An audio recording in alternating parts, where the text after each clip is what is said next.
Hi guys! Welcome sa Zip9. In this video ay itutuloy natin yung series natin on sets. No? So sa previous video, pinag-aralan natin kung ano ba yung set, kung ano ba yung ibig sabihin ng elements of the set, and pinag-aralan din natin kung paano ba isulat yung sets. No? So yung tatlong sets na nakikita ninyo sa inyong screen ay yan yung mga examples ng sets na napag-aralan natin sa previous video. No? Una, yung set of the vowel letters in the English alphabet, no? And pangalawa is the set of all letters in the English alphabet. At yung pangatlo ay yung set of natural numbers, no? Or set of counting numbers.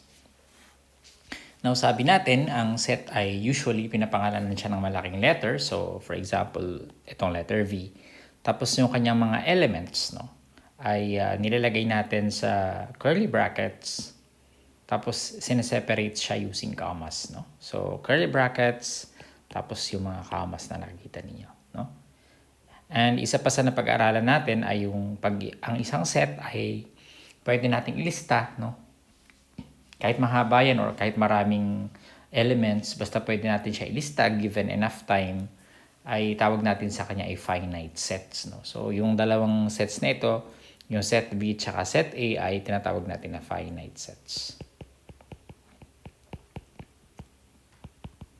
Ngayon, kung meron ka namang set na hindi naman natin kayang ilista because infinite yung kanyang number of elements, ay ang tawag naman natin dyan ay infinite sets.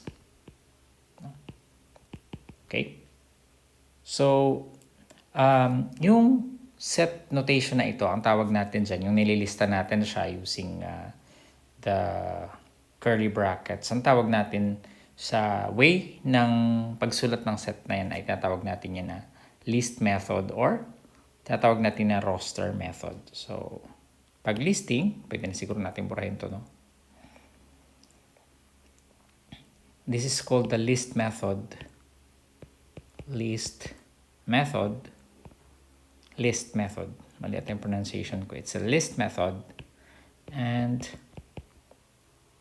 or pwede rin tinatawag natin na the roster method. Now, yung pangalawa, ang tawag natin ay rule method. At ang ginagamit natin formally ay yung tinatawag natin na set builder notation. Set builder notation.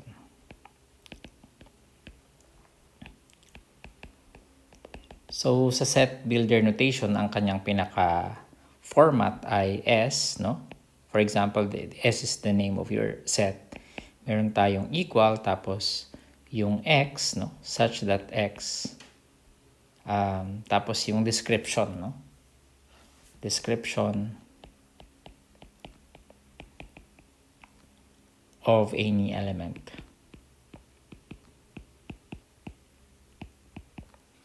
X, no? So, itong vertical bar na ito, ang basa natin dyan ay such that. Okay? Halimbawa, gusto nating ilagay yung set V, no? Sa set builder notation. So, pwede nating sabihin na V is equal to X, no? Such that X is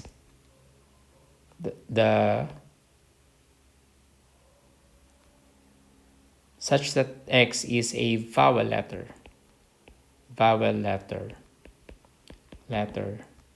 in the English alphabet.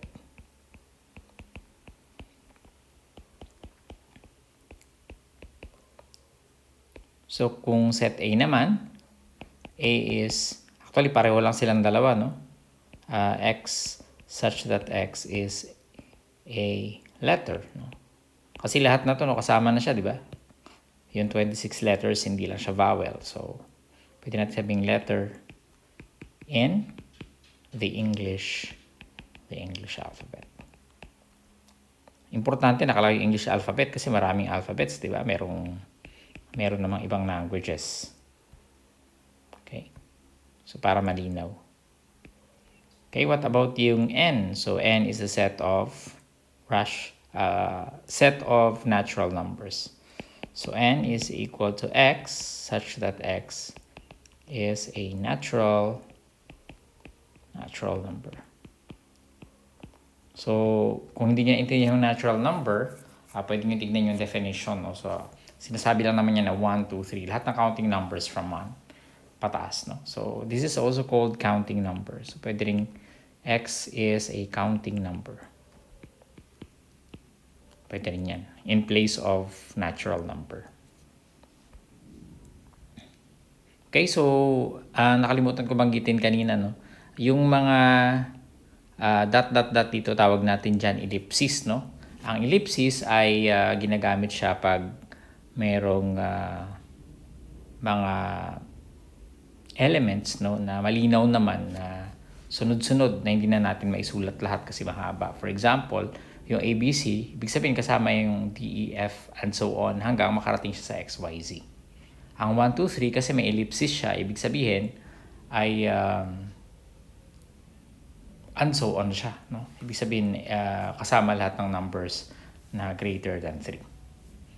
Okay? So, yung yung letter dito, hindi lang palaging X yan. No? Actually, you can use any letter. No? Although, madalas ang ginagamit yan ay X, K, tsaka N. So, halimbawa, kung gusto mong isulat yung even numbers, positive even numbers, pwede mo isulat as E. If we let E be the set of positive even numbers, you can just write N or 2N such that N is a positive even number.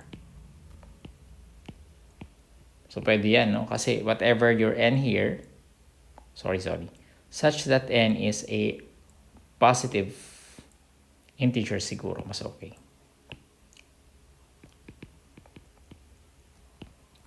So, pag ang n mo ay positive integer, yung 2n mo ay positive even integer. No? Kasi halimbawa, ang n mo ay 1, magiging 2 siya kasi magiging 2n siya. No?